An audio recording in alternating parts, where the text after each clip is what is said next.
Hello everyone, welcome back to the another episode of NASSCOM's product learning series in the under the go-to market uh, channel.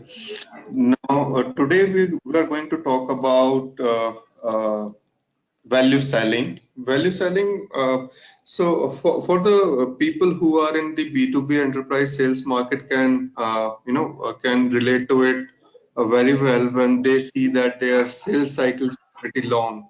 When sales experts uh, uh, come on to address this challenge, how to reduce the sales cycle, they realize that the vintage sales style of articulating qualitative feature-led differentiations that you present to your clients makes these feature pitches makes your clients longer to digest, and hence the whole process gets delayed. There comes the concept called value selling. Value selling, it used to reverse that trend and give control back to the salespeople. Now, what is it? What is value selling? How do you apply in your sales, and and what are the benefits of it? This is what he's gonna talk about, and Rajesh is here with us. Rajesh Pandit is a strategic advisor to many organizations, startups, as well as a visiting faculty at multiple IIMs. He carries with himself a 25 years of experience in across industry and academia. Been working with many IT consulting services firm for 17 years in various positions and holding some leadership profiles. Rajesh will give us a secret sauce of value selling, and how can we leverage that? Okay.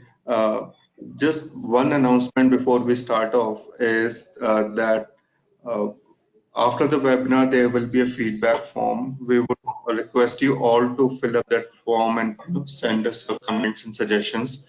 This helps us bringing in more sessions like these, and help the ecosystem. Over to you, Rajesh. Vibhor, thank you very much. Very good afternoon. Thanks for the kind introduction. For the folks who are on the webinar, very good afternoon, and based on which part of the world you are in, good morning and good evening. It's indeed my pleasure to be part of the next 1 hour cohort where we will be diving deep into the techniques of value selling. I just want to set a context of why I'm particularly very pleased to give this topic, because it's very close to my heart. And I call myself a practitioner academic now, because I had 17 years of experience in the corporate world, and last 8 years I've been engaged with multiple organizations as well. What I realized is there is some solid conceptual frameworks of value selling that exist in the academia that many of us in the corporate side or the practitioner side have no access to. While intuitively many of the technique steps we do include in our sales approach, it is still not in a way the academia puts it across in a disciplined manner. And I thought 8 years back when I got introduced to this concept, and the concept is developed actually by a couple of profs, renowned profs, Professor James Anderson, Jim Narus, and their colleague from India, who is DVR Sheshadri, are really the proponents of this methodology that I'm going to share. And I've been handled by at least two of the three profs. I thought it was very theoretical construct, which may not be applicable as much in the realm of practitioner world, which is really the business. But what happened is, in the course of last 8 years, I've been able to use this and apply it in certain organizations, obviously mentoring some of the teams. And there are some tangible benefits that the organizations have achieved. And that's why I'm a little bit more excited about sharing this session with you folks. Clearly, it is not just the theory. It may sound like that, and I will take you through several examples where it has been applied. The construct was developed by Jim Narus and James Anderson and DVR Shishadri by studying companies like DuPont, GE, and several other organizations where they have implemented this. And in the Indian parlance, I myself have been part of at least 4 or 5 large organizations where tangibly we have seen the result coming out of this. And I'll explain what that means. So the first example I've given here is a $500 million organization, which was in textiles and not even any of the developed industries or the new age industries, where this concept was applied and they could get 25% profitability expansion, which means they were able to hold on to their price and increase the price of the product. So clearly, once you know that there is value in your product, it gives you a tremendous confidence to hold your price. If not hold your price, get more volume at least. The second example was in improving the sales funnel. So some of you may be coming from the startup background. Many startups, the biggest challenge is they don't know the segment they are going after. So therefore, the value computation becomes a challenge. However, what happens is by doing the value model computation, which I will be taking you through at a later point in time, they were able to go after a set of segments in a much more cohesive manner and with a sharp value proposition. The moment you have a sharp value proposition, it's a double-edged sword. One, it really reaches the customer segment that you are intended to go after, but obviously you can't go wider. And therefore, some of the value propositions can be different for different customers as well. And I'll narrate a couple of examples of that. So one of the software product company with AI background, it's in the nascent stage, obviously. So therefore, I have not shown the sales numbers yet. But their sales funnel is widening very clearly because of their ability to articulate value. And several other organizations where I have conducted these programs, truly, the sales teams now clearly understand what's the difference between the true value they deliver to the customer and what is the fluff that they explain to the customer. And therefore, there is a realistic expectation of what's going to happen to their product portfolio in the marketplace. So this is what I'm excited about. I'll move forward. The rest of the discussion is broken down into 3 parts. The part 1, I'll set the context of the current business world and the implications, and therefore why value selling is an integral part of sales strategy, which is giving a segue into the part 2 and how of value selling. So how do we approach the methodology of value selling? And the part 3 is about implementation nuances. So there are what comes as a challenge and how one needs to overcome certain implementation hurdles. So these are the 3 parts discussion is how I will be taking this webinar forward. And then at the end, about I think 15 minutes I've kept for Q&A. Without much ado, what's happening in the present business environment? It's a era of rapid changes. So clearly, the changes are continuous. They are coming from multiple directions, and the pace of change is what is distinctly different from other eras. There have been obviously business environment has always gone through disruptions. There have been not just incremental innovations, radical innovations that have impacted. But the pace of innovation and the pace of change is something that is really plaguing the current environment. And some of us are really coming from the previous era are not able to adjust to the change. Now, what has the space resulted in? Shelf life reduction, clearly, right? The expiry date is shrinking dramatically. The number of choices for the customer is increasing because every day there is a new thing that is emerging.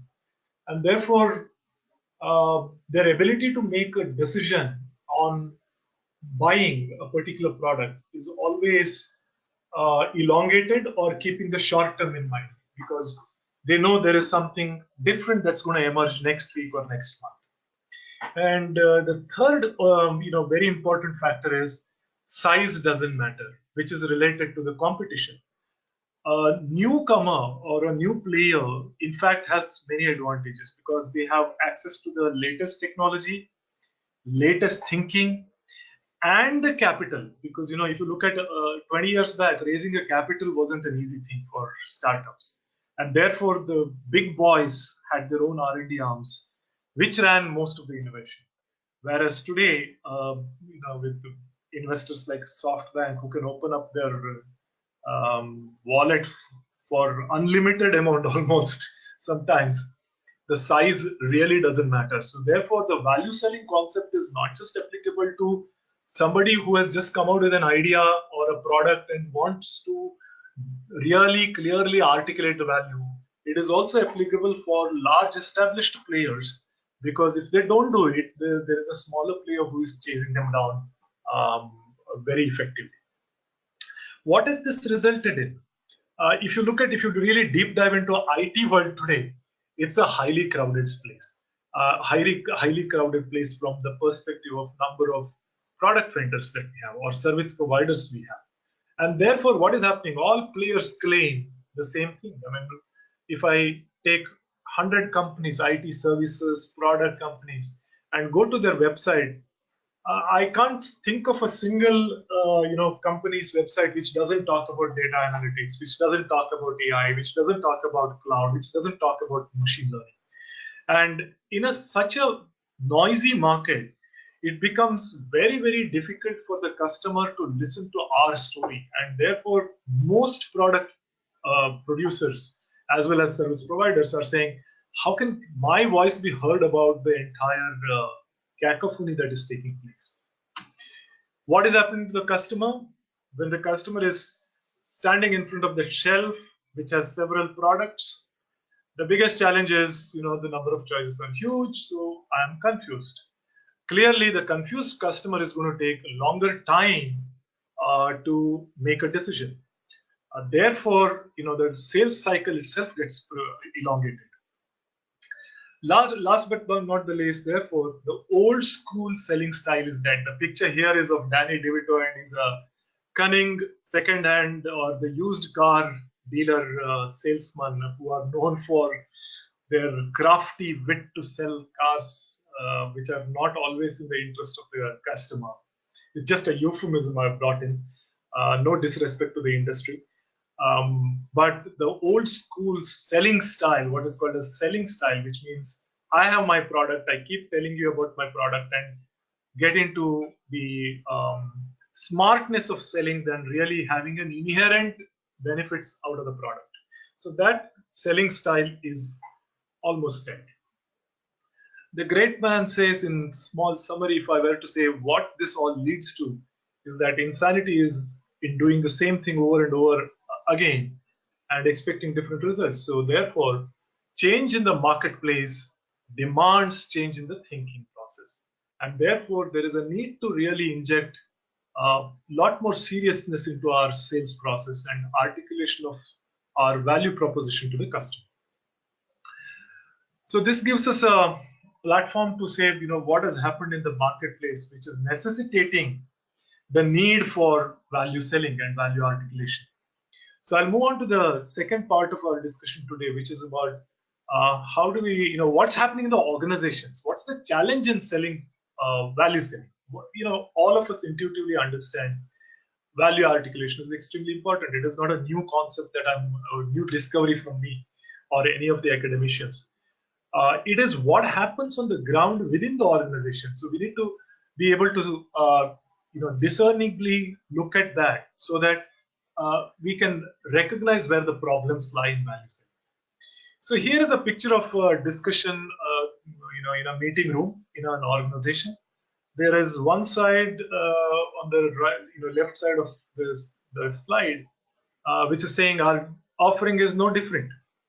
And on the right hand side of the table, the gentleman is screaming, "You are no different." And I'm sure many of you would be saying, "Deja vu, I have experienced the same in my organization." One side is sales, the other one is the management team. The sales team is saying, when I'm trying to sell the product and you're saying protect my price premium or sell more, Customer is saying it's the same offering, boss. I mean, in comparison with the competition, you are no different. And when I bring this news into the organization, the management team says you are just like any other salesperson because you are not able to articulate the value, and this is creating a chasm between the different divisions within the organization. And add, say, for example, a delivery organization or a product development organization to this conflict, it just makes it, the intensity goes manifold. Now, challenges faced by most management teams. Let's look at it from their perspective, the right side of the table. Lots of intelligent customers. How shall I convince them?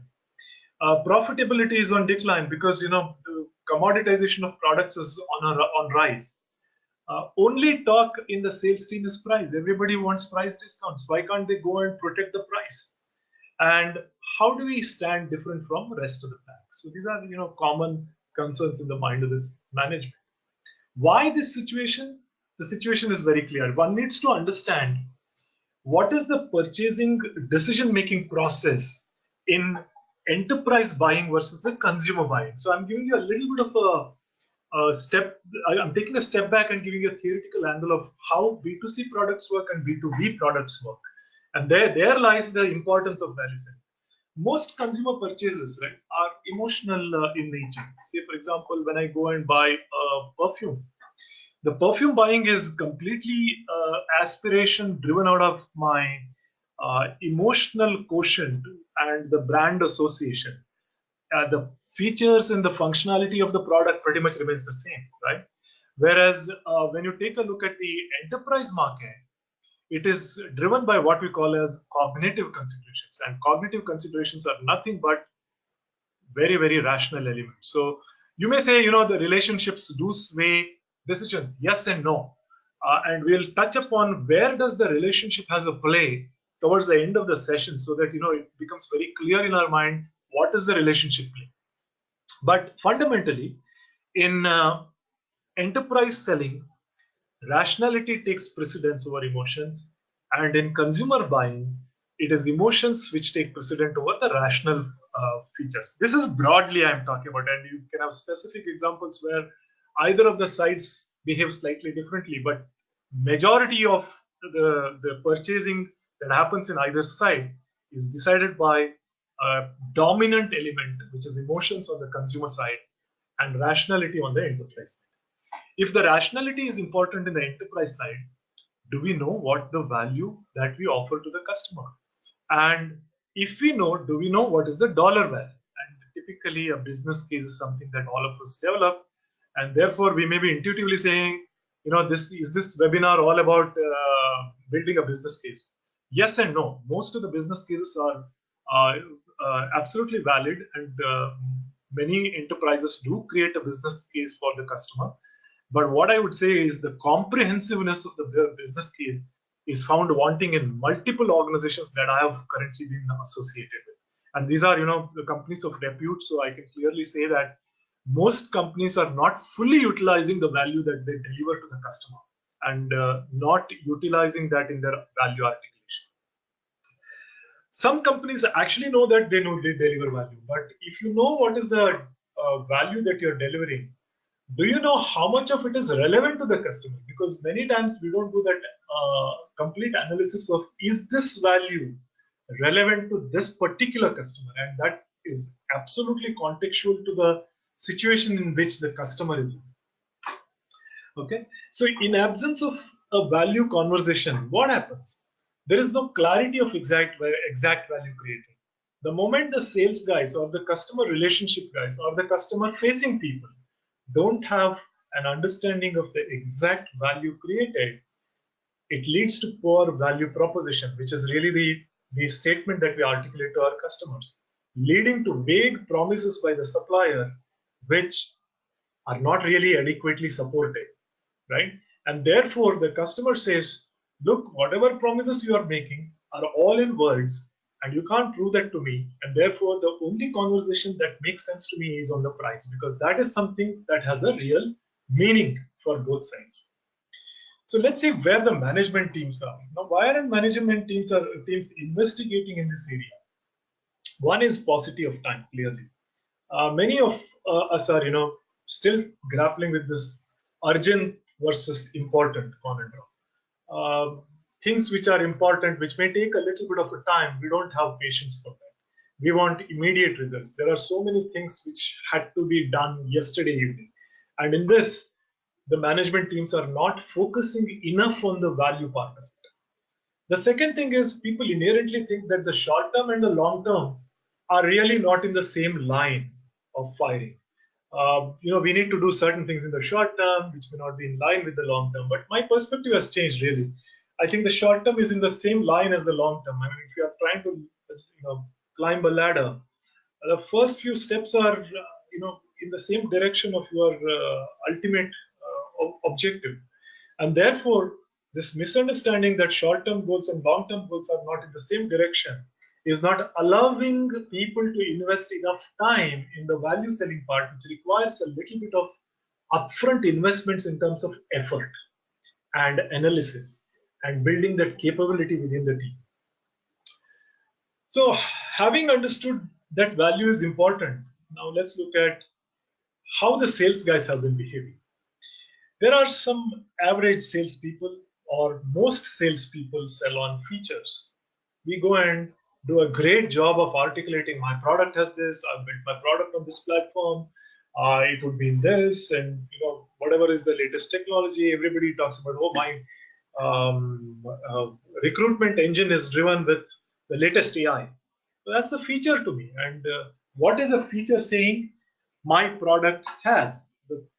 That's what we are explaining. My product has ABC is what we are trying to tell the customer. And the better of the lot, I mean, the sales guys were a little bit more different DNA. What are they saying? They are saying, talking about advantages. And what is the advantage? They are the ones who translate features into advantages for the customer. So which is much more progressive in nature. But what does an advantage depict to the customer? It tells the customer what my product does.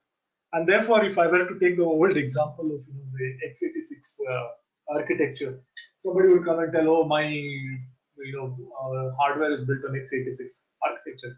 That's the feature, and because of which your processing can be much more faster, which is an advantage. The best ones definitely convert advantages into benefits, and that's the FAB model, right? I mean, many of you would already be aware of features, advantages, and benefits. The benefits is where you are translating it into the customer's language, which is my product solves XYZ for you. Because my machine is running much faster, it would mean higher productivity for you, or you will need lesser number of machines and therefore the cost savings. But actually, the value model and the value selling proponents, the researchers and the academics, the three academics that I referred to at the beginning of the webinar, they are saying even the benefits are not sufficient today. Can you convert them into the worth? And worth is nothing but it has tangible value and perceived value. It is what my product delivers in terms of dollars over my competitor. So this last line is extremely important, or the last phrase is very important, which is over my competitor, because many of the product the teams, product development organizations currently, which are in analytics, which are in AI, which are in ML, they have gone to the level of saying my product delivers X dollar, but that is from what the customer currently is at. It doesn't compare it against what the competitor has. And therefore, what I realize is on the buying side, there is so much of confusion as to really what the two salespeople I heard from two different companies are differentiating each other on. So that is the crux of, I would say, today's webinar discussion with you. Okay, so we'll move forward. So you understood what the challenges are within the organization in value selling. Now, moving forward, we will see how this value selling can be computed. What do you mean by value? Right? Ultimately, we need to be able to find that number. And when we say value in this computation, it's all about the customer. There is nothing about us. Our product, what it brings to the customer is the essence of the decision. And therefore, if you look at what is the customer trying to do, customer is trying to win over his competition, his or her competition. right? So if I were to have a balance, which is customer's picture, on one side of the balance, there is customer's competitor who is trying to deliver value to the industry. And at the same time, the customer is saying, I want to increase my value to my customers in turn. And how you as a supplier can bring that, right? One way we can bring very easily, which is part of most business benefit discussions that I've seen, are related to cost. So my product, my analytics product with XYZ intelligence lowers your running costs. So that's one part of value proposition that you can create, which is either my product is bringing down the running expenses, or it is lowering the overheads because you don't need supervision, or it will lower the maintenance because the quality of my product is better. So you're kind of plugging in the leaky holes, which is the cost side. But the greater conversations happen when, if your product articulates the revenue that can be created for the customer, revenue for the customer in his marketplace, which is not very easy. So there are 2-3 ways, some products do create revenue for the customer, which is either they increase the sales volume or improve the sales process, better pricing, like in the case of Intel. Right? Intel being in the machine, the laptop, it can command the laptop manufacturer, who is an Asus or a Lenovo or a HP, would be able to command another extra $100, and that way Intel Inside is actually bringing the price premium to the OEM, or more revenue can be created through more production, which means my productivity improvement is leading to higher volumes throughput. Okay, so these are the 2 ways a supplier can create value for the customer in his marketplace. So it's taking a step back. Therefore, the value created in terms of dollars is equal to revenue boosters in dollars plus cost savings per dollar, which is a very intuitively known fact. I mean, it's not a new thing. Let's look at approach to developing value model and some of my, insights from helping some of the customers. Typically, assume I have a product which caters to production environment. Assume I have an ERP which is improving the production process. Now, I will focus more on how this solution of mine is creating value for you in the production. But really, what we should be looking at is the entire value chain. The moment you start looking at the entire value chain, you start realizing that there are several areas where you could create dollar value which you are not claiming for, right? For example, if your production process is resulting in lesser wastage, clearly the reliance on procurement is going to go down. Reliance on your warehouse requirement will go down. Improvement in the product output can happen where the price premium can happen at the end of the value chain. So these are the things one has to look at when we are looking at articulating the value. More often than not, if you look at what I've realized is most companies focus on an area, a very small area where they cater to, and miss out on the entire value chain opportunity that you could stake claim for. Okay, so this is what is a very, very important factor, and therefore deep diving into our customers' world is extremely critical. We may be, our solution may be catering to a very small part of the entire value chain, but it is incumbent upon us to know the entire value chain so that the articulation of value becomes far easier. The concept, I personally call it as zoom out, which means zooming in would mean you're getting very myopic, and you zoom out, you start seeing several other areas where you can either claim the value creation part, or value opportunity to create value for the customer. Our true buyer may be also present in several places. One example I will give you is many of you are trying to sell on the transaction cost basis. Hitherto, the customer had to purchase the entire appliance, right? Now, the moment you change the business model to per user or SaaS model, this software as a service or a PaaS as a service. As a service model, it is utility based. Now, if you're looking at a utility based consumption, the person who's going to be really excited about this is CFO, in fact. The reason is the companies with a leveraged balance sheet, they cannot invest in a whole lot of capital expenditure. And therefore, when you go with as a service model, which is pay per unit, the person who gets maximum excitement from this value proposition is actually the CFO. And many times we don't, articulate this to the CFO, because for us the primary buyer is a CIO or a CTO, and sometimes business, and therefore we don't even make a connect with the CFO to increase the propensity of the sales. All right. So apart from the zoom out, I'll give you one example of translating a value element. One of the product companies said, my quality of my product is better.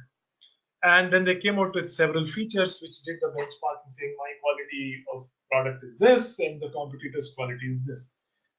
But obviously now the customer doesn't know intuitively what that quality means to him. And therefore we sat, the cross-functional team sat and created several of these elements. One element is what I am detailing out. What does it mean as a benefit to the customer? Quality is a feature. And what does it mean to the customer? What it potentially possibly means is, one is longer life of the product, lower maintenance because lesser breakdowns, because the quality of the product is better, so my assembly line will not break down.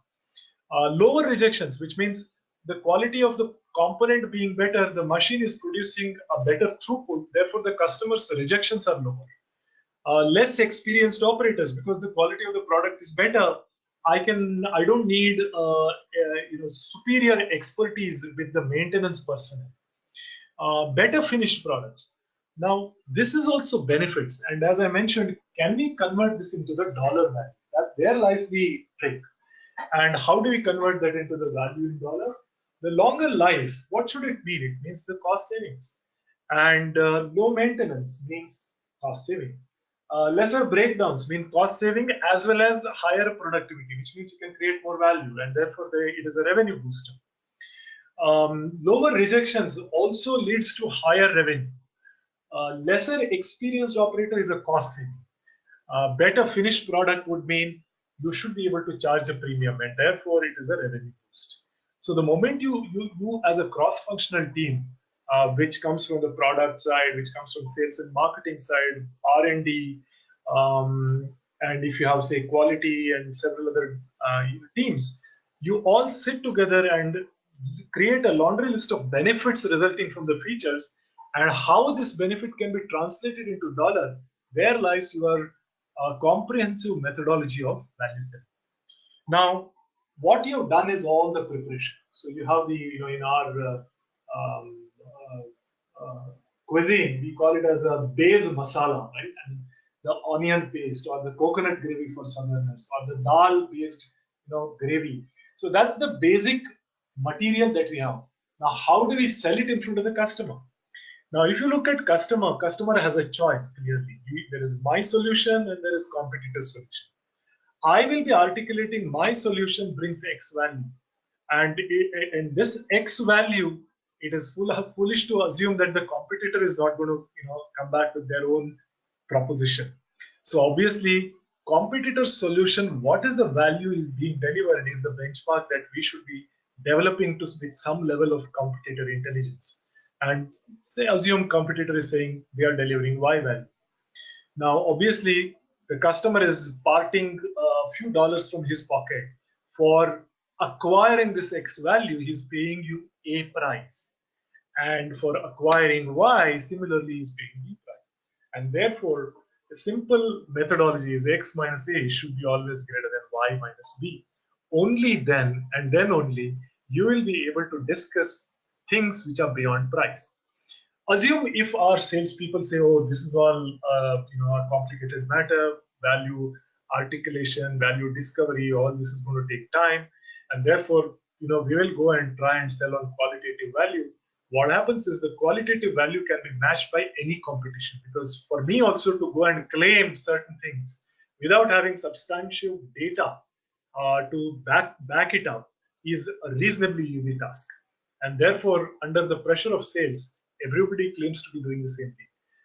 And the second part is the moment you don't talk about X and Y, the equation has only one parameter, which is the price. And therefore, it is extremely important whether the customer agrees or not. Our thinking should be about talking about value. Now, there are obviously market realities. Certain regions are highly price sensitive, like in India and as you go further east. And we need to be selling price, but it is your responsibility as a salesperson or customer facing person representing a company's offering that you do articulate the value regardless of what the purchasing decisions are based on. So let's move forward. Now, one example that is mentioned by the academics in their book is this. The sales rep one goes and says, trust us, our seeds will increase your production. This is for an large agri producer. Seeds manufacturing company is going, and the sales rep is saying, trust us, our seeds will increase your production.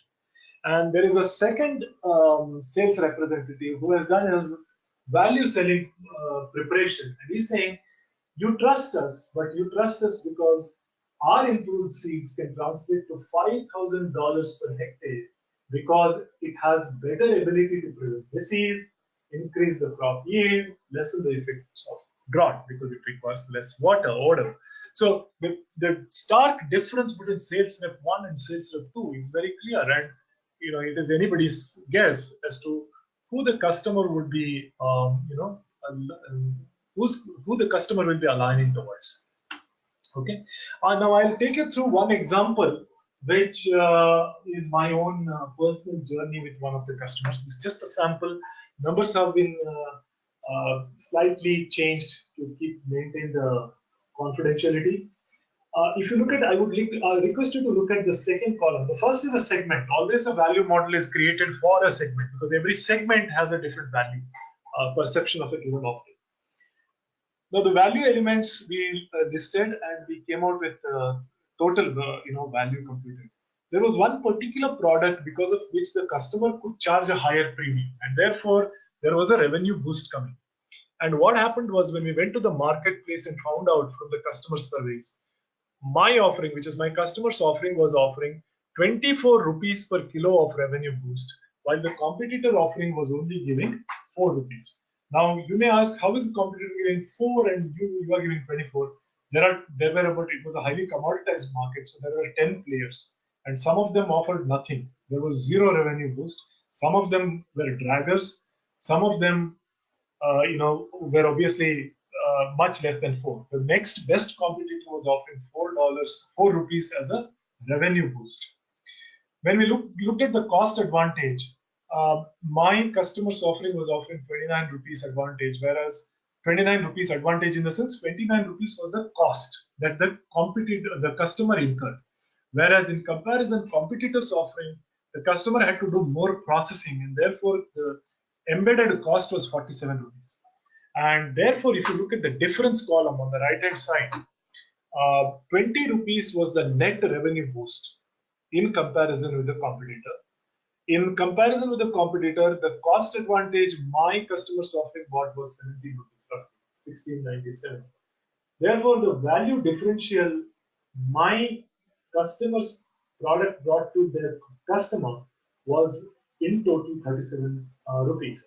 But they were obviously charging a little bit more, and you can clearly see the price advantage. They were already charging 125 rupees per kilo for their product versus the competitors, which is 110.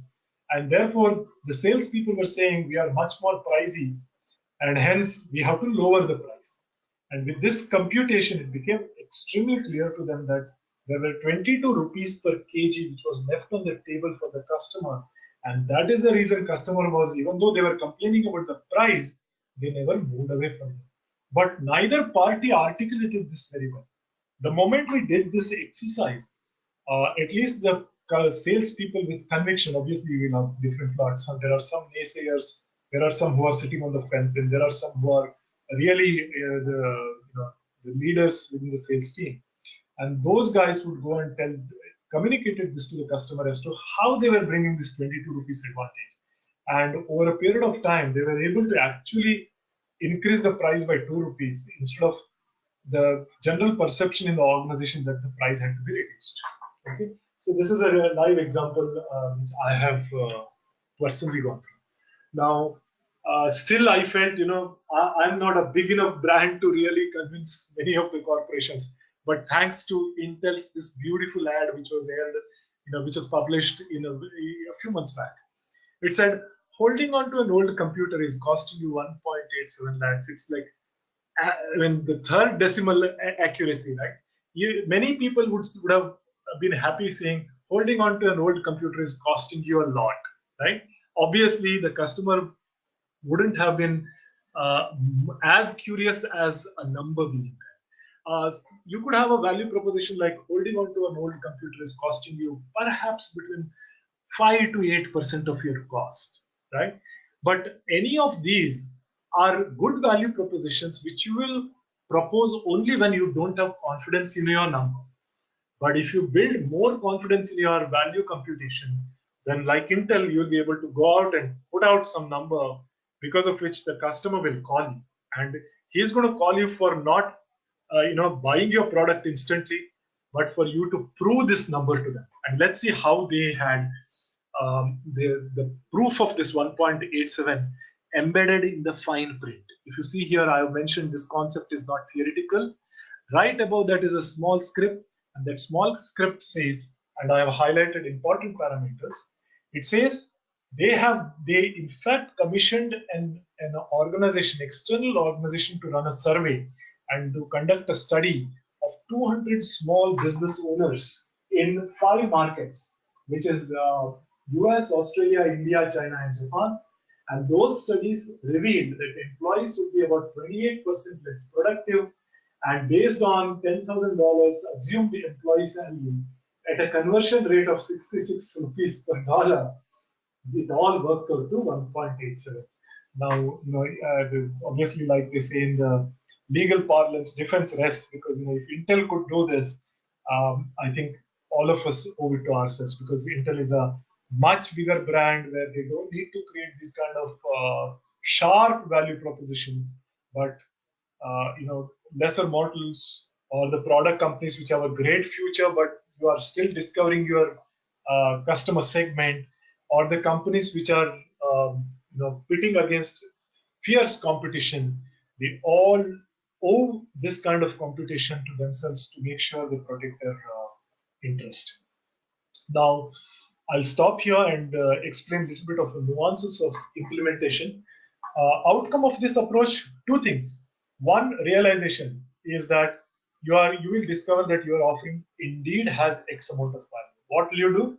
With that intelligence, you can sell better. Clearly, your go-to-market has to have a clear articulation of value pitch. You'll have to train your salespeople. Your marketing literature will have to exhibit this, and obviously your branding effort. All of that will have to be aligned to make sure your value articulation is not more sharp. The second, which is really a bummer, could be that you may realize that there is truly no differential value, which is also okay. The reason is, in which case, you will change your sales approach to selling on price. And now you may ask me, then why did I hold this seminar? It is good to know that I don't have value in my offering. In which case, I have to become the price leader. The moment I say I have to become a price leader, I don't need high-end salespeople as well. And my whole sales structure, sales incentives, sales approach, process, everything is going to change to sell price and not value. And if you were to sell price, you don't need any of these seminars. The second opportunity I would say that I've seen in some places is that they realized that there was no differential value, so that motivated the product development teams to go and say, what is the incremental value I can create over competition? So obviously they drove, this kind of an analysis has driven the product roadmap itself to another level. The worst case scenario I have seen a great takeaway companies have had where none of the 2 earlier points have been materialized is that the culture in the organization shifted to value creation. The moment people went through this whole exercise, their mindset was much more open to the fact that there is something as a responsibility of creating value for the customer. And the conversations were pouring around value creation, value capture, and things like that. Okay, so I've covered most of the important parts.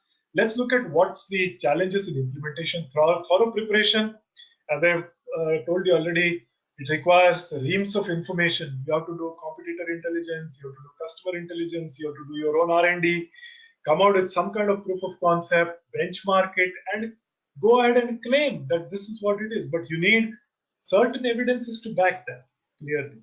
You need to train your customer facing teams. The second part is very important, value calculators, which is in the sales situation, you create certain scenarios for the salespeople. DuPont has value calculators created for most of their products internally. So if I am a sales guy who's trying to sell one of the chemical or the fertilizer of DuPont to some customer, B2B customer, I have access to a value calculator which will immediately take 3-4 questions from the customer and compute the value. The third is really the feedback. And as I told you, the value model is developed using several assumptions because you will not have access to all the information upfront. And it is important to validate this in the marketplace and get that feedback and build your model, make your model a lot more robust. That's what I mean by feedback.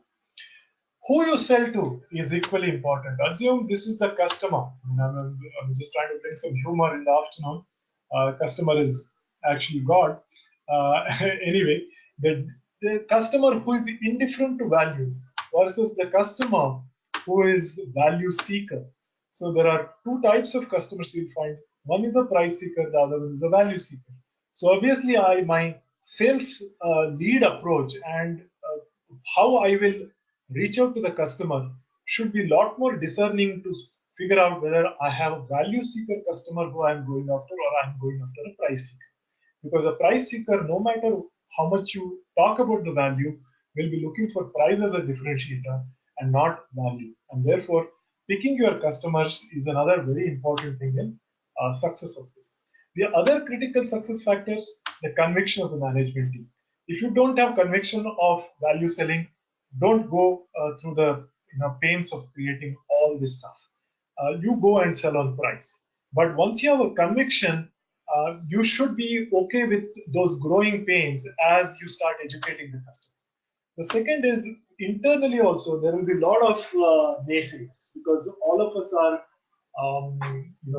us are victims of our past bias or the baggages of the past, and our previous experiences may not allow you to say yes, it will work, and therefore being numb to the naysayers to some extent is important. What I'm saying is not close to the naysayer because they do give a lot of critical feedback. Third is enduring the short-term pain. Short-term pain is all about the whole rigor, 2-3 weeks of going after several data repositories, customer surveys, ability to convince the customer. It will be a dragged conversation. So all these short-term pains one has to endure for the long-term benefit. And the fourth thing, very important factor is when you are creating a value model, please have someone from outside. I mean, it doesn't need to be me or somebody else from an academic world or some, but bring somebody who's not from your industry. Could be a friend from another industry, who will, what is called as a monkey testing we used to have, right? We'll ask some naive questions, but that will question the status quo. Otherwise, what happens is the teams are having a similar line of thinking, and you want a lot of people who question the status quo. So bring some devil advocates with the team. Now, I come to a very important factor before we conclude. Where is the play for relationship? The relationship gives you very clearly a foot in the door, right? FIT. A foot in the door is very important for getting access to precious information, because when you're creating value model, you need your friends in the industry who will tell you, oh, this is not how it works. These are the number of breakups that happen in my plant. Or this is the attrition among my supervisors or technicians. And that vital information comes in because of relationship. Relationship also gives you access to customers' testament. It means you have to go and trial out some things, right, to establish certain numbers. Your friends or the customers who are close to you will allow that. Relationship is also a differentiator only when everything else is equal, which means your value proposition and competitor's value proposition is same. Everything being same, I would like to buy it from somebody I love, right? So that's the approach. But remember, it's a myth that relationships alone win deals. That is 1 out of the 10. But what happens is it goes around like that old jungle saying. It goes as a story, and one story is told repeatedly so many times. Everybody starts believing that relationships alone win the game. No, it is impossible because in a rational world, for purchasing decisions, everybody, the guy who is deciding, is held accountable. And therefore, in at least in a larger organizations or organizations of repute, you can't win 8 out of the 10 deals or based on relationship. It has to have substance. Okay. The last part is how do you look at developing the value model? The product teams and the sales teams or all the teams have to be on the same table, and they have to be contributing to the value creation. Therefore, the value creation is not just the sales team or the customer facing team's responsibility. It is everyone's responsibility within the organization.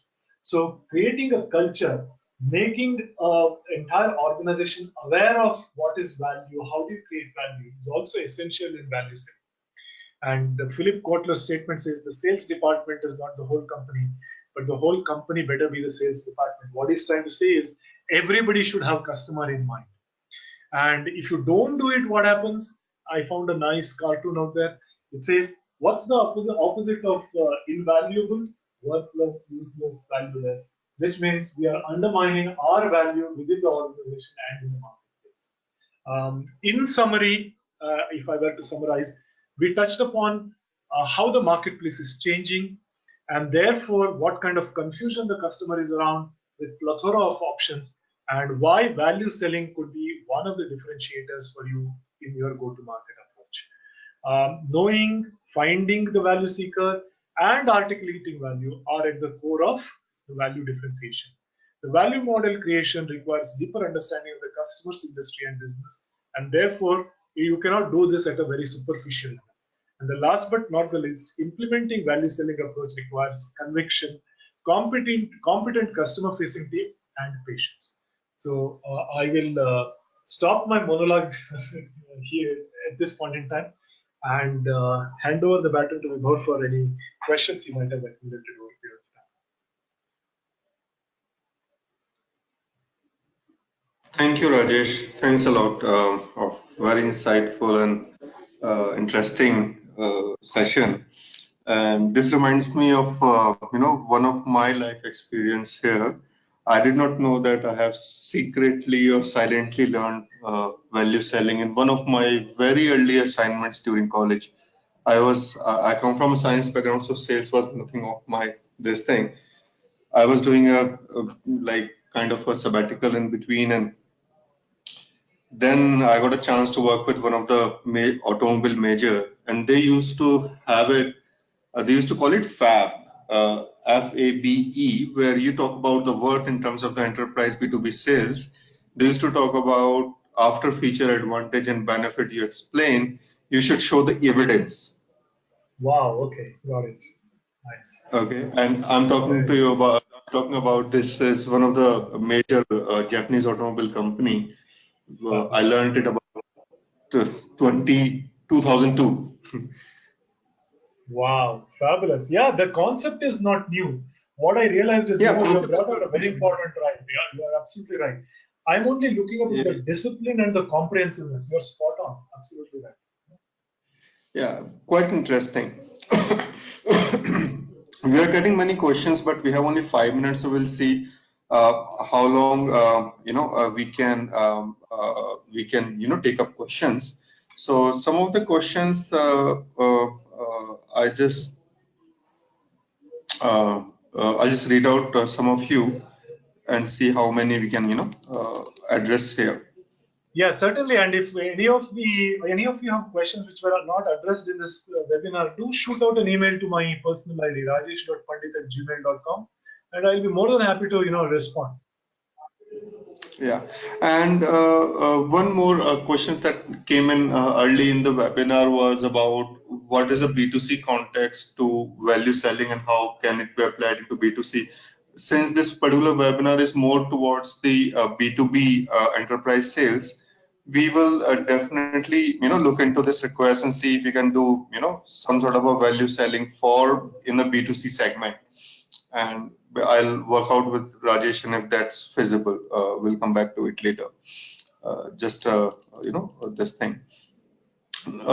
Some of the people are asking about how important is branding to value selling, and if there are some of the case studies that you can point out which people can check around internet. What are the best case studies around value selling?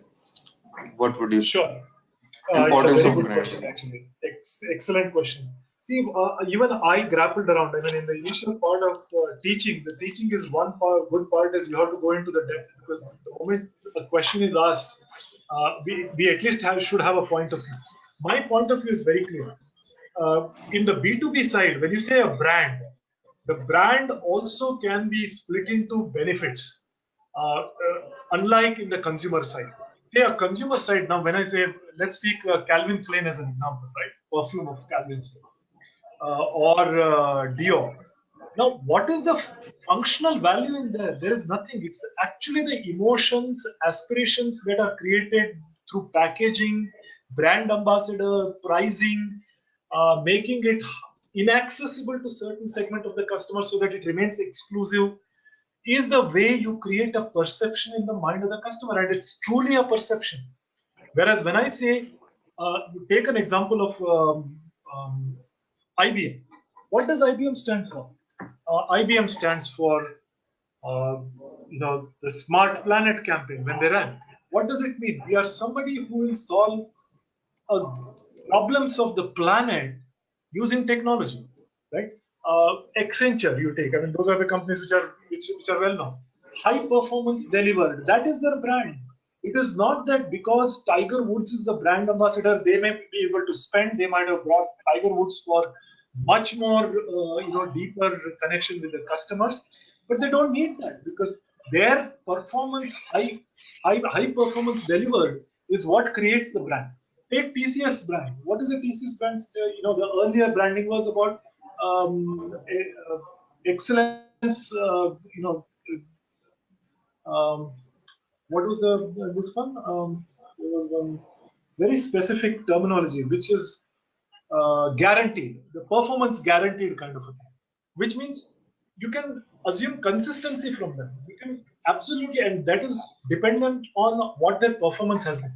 So most B2B brands, if you ask me, even though there is a creation of emotions and things like that through messaging, the kind of brand development, brand building activities, it is really on the foundation of value that you deliver. So you need to know what you want to deliver.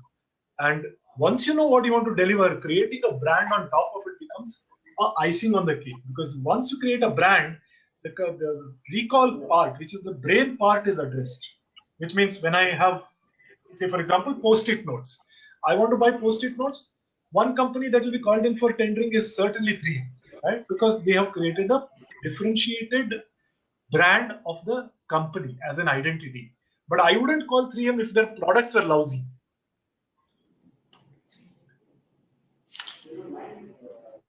Yeah, I mean, understand. Yeah, so branding plays a big role in terms of at least to open the door at least, if nothing else, and then communicate your value proposition. We are Correct. running out of I'll time. just conclude that with one extra point, which is very important for many companies who do not have a brand. And from my explanation, they should take encouragement, because the moment you articulate your value is superior than a 3M's value, the customer has to listen. Even though he may buy the first on the brand with 3M, he will still have an opportunity. But if on the consumer side, if I am a dud perfume and I'm not spending on marketing dollars, I will not be bought. I will not be heard.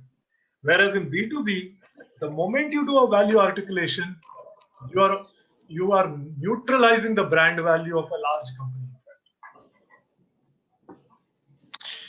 Yeah, we are running out of time, but there is one more a couple of very interesting questions, and I'll try to bring them in one because both of them are related. And it's about when you have multiple stakeholders in an organization who gets affected with the product that they are being going to buy. So what is the approach to take if your product has multiple buyers within an organization? For example, you're selling to CFO, but ultimately it's going to affect CTO or digital officer or risk compliance officer. Related question to it is and when you're talking to multiple buyers, and then there are some decision makers and somebody who are just there for sake of who are the decision influencers. So the question comes in value, talking about the value speaking to a non-decision maker who is there just to understand the feature sets. Does it make sense? Great questions. I mean, you would require a little bit longer discussion, okay? Because B2B world is very contextual in nature, and one cannot give a broader brush, right? But I'll still make an effort. The first question is extremely, extremely brilliant question, and it is at the crux of your value selling. Who you sell is equally important, I say, and what value you articulate is also dependent on the person. So therefore, when you have multiple buyers, which is often the case in a company, you really need to know who is the guy who will push your offering. Offering in the sense, not that he has to push your offering, but for whom your product is life and death. Okay, so there are only few players for whom our offering is life and death within an organization. Many times they themselves don't know. Okay, for example, computerization in a bank. I always take that as a classroom example. The biggest challenge of computerization in a bank is to whom? Is to the risk officer, actually, right? We often go and talk to the branch manager because the branch manager is the one who has the kitty, who is going to release the check. But the risk officer is the one who can throw a real spanner in the wheel. Okay, he comes and says, okay, Rajesh Pandit computers, their solution, I find vulnerability. There is no way the company will be able to ever make a purchase in my favor. I mean, it will take a Herculean task for other decision makers to make that call. So when you have multiple buyers, you have to really go into the details of the industry and understand the company nuances, understand for whom it is a life and death, educate that person on how your product is the only lifesaver, and look at the possibilities that exist in success of your product. Over to you, Vivek. Thank you, Rajesh. Thanks a lot.